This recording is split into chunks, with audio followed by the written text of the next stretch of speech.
আপনারা দেখছেন JTB24BD.com। গ্রামের বিভিন্ন সমাজের শ্রদ্ধাভাজন মুরব্বী, আমার সমসাময়িক ভাই ও ভাইয়েরা, আমি কথা বলতে একটু অস্বস্তি বোধ করতেছি, কারণ আজকের যে আলোচনার বিষয় সেটা অত্যন্ত গুরুত্বপূর্ণ এবং জটিল, খুবই জটিল বিষয়। এই বিষয়ে আমার ভাই জনাব অরুণ সাহেব ইতিপূর্বে বলে গেছে, আপনারা যে যাই মনে করেন না কেন, উনি ইতিপূর্বে আমাদের সমাজের মধ্যে থেকে যেন কেউ এই ধরনের কাজে অংশগ্রহণ করতে না পারে সেই জন্য উনি অনেক চেষ্টা করতো, কিন্তু ব্যর্থ হয় নাই। সেই জন্য সে আজকে উদ্যোক্তা যে তাকে সে কৃতজ্ঞতা জানাইছে তার প্রতি, মালিক সাহেবের প্রতি। তো আমার বক্তব্য আমি আর বেশি দীর্ঘায়িত করবো না।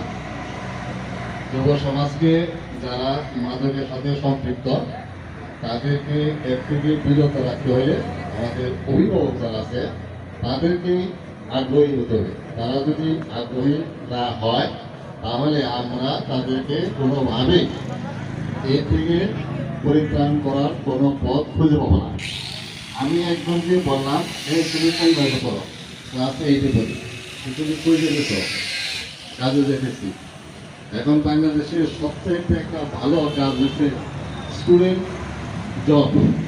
স্টুডেন্ট জব সারা বাংলাদেশে হচ্ছে, এটাকে এই কাজটায় মাদককে বেশি প্রভাবিত করছে। স্টুডেন্ট জবটা হচ্ছে রাজমিস্ত্রি জোগালিয়া, ক্লাস 10-এ পড়ে, ক্লাস 9-এ পড়ে সে রাজমিস্ত্রি জোগালি দিতে চলে যায়।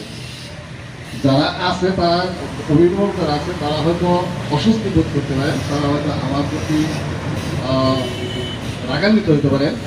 আপনার ছেলেকে মানুষ করতে হলে আপনাকে কষ্ট করতে হবে, কিছু টাকা পয়সা আপনাকে তার পেছনে খরচ করতে হবে। তা না করে যদি আপনি আপনার ছেলেকে স্কুলেও পড়াবেন, আমার রাজমিস্ত্রির কাজের জন্য জোগালি দেওয়ার জন্য দিয়ে দেবেন 300-400 টাকা নিয়ে, সে তো 300-400 টাকা নিয়ে এসে বাজারে বসে মোবাইল এমনি কিনে মোবাইল দেখবে। ইংরেজিতে একটা কথা আছে, প্রিভেনশন ইজ বেটার দ্যান কিউর। কোনো জিনিস বিনষ্ট হওয়ার পূর্বে সেটাকে মেরামত করাই উত্তম। তো আমি আমার বক্তব্য আর দীর্ঘায়িত করব না। এই বিষয়ে অনেক কথা বলা যায়, অনেক জ্ঞানী গুণীতে অনেক কথা আছে।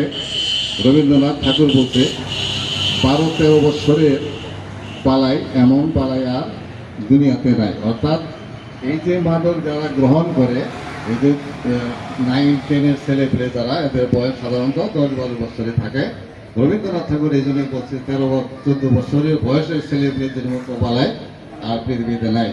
এই সম্বন্ধে অনেক কথা, বিস্তারিত কথা, এত কথা বলারও সময় নাই। অনেকেই ভালো বক্তব্য করে দিচ্ছে, পরেও দিবে। আমি সকল অভিভাবকদেরকে অনুরোধ করব যে আমাদের ফুলতলা গ্রামে 2টা মাদ্রাসাতে এতিমখানা আছে।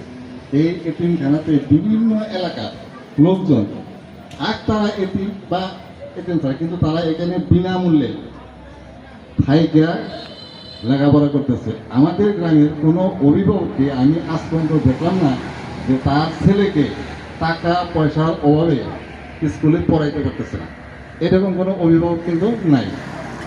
অথচ তারা এই মাদকের সাথে সম্পৃক্ত। এখানে একজন বক্তা বলে গেছে যে মাদ্রাসার দান বাক্স চুরি হয়, মসজিদের দান বাক্স চুরি হয়, গোরস্থানের দান বাক্স চুরি হয়। অতি সম্পৃক্তকালে বলতে লজ্জাও নাই, কোনো দ্বিধাও নাই। ফুলতলা তাওহীদুল নিজামিয়া মাদ্রাসা এখানে একটা নতুন মসজিদের কাজ হয়েছে, সেইখানে থেকে রড চুরি করে গেছে। 20 মিলি রড, 20 মিলি 18 পর্যন্ত রড চুরি হয়ে গেছে। এটা বলতেও তো লজ্জা করে, চিন্তা করা যায়। এই রড চুরি করার জন্য কি অন্য গ্রামে দিয়ে আসছে? এই সমস্ত কথা বললে প্রতিপক্ষ যারা আছে, যারা এটার সাথে সম্পৃক্ত, তারা তাদের গার্জেন মানে সংকুদ্ধ হবে, জীবনের ঝুঁকি থাকে। এই উদ্যোগ যারা নিচ্ছেন এবং গ্রামবাসী এর থেকে পিছপা হওয়ার কোনো পথ নাই, কোনো সুযোগ নাই। যদি সুযোগ হন তাহলে আপনারা দেখবেন জেএনজি সারা বাংলাদেশে, সারা পৃথিবীতে যে দুর্ঘটনা, যে অঘটন ঘটে চলছে, যে রাষ্ট্রনায়কদেরকে তারা রাষ্ট্র ক্ষমতা থেকে বিচ্যুত করছে, তারা যে আপনাদেরকে বিচ্যুত করবে না যদি এই আজকের আলোচনা থেকে পিছপা হন, তাহলে আমাদের ভবিষ্যৎ অন্ধকার।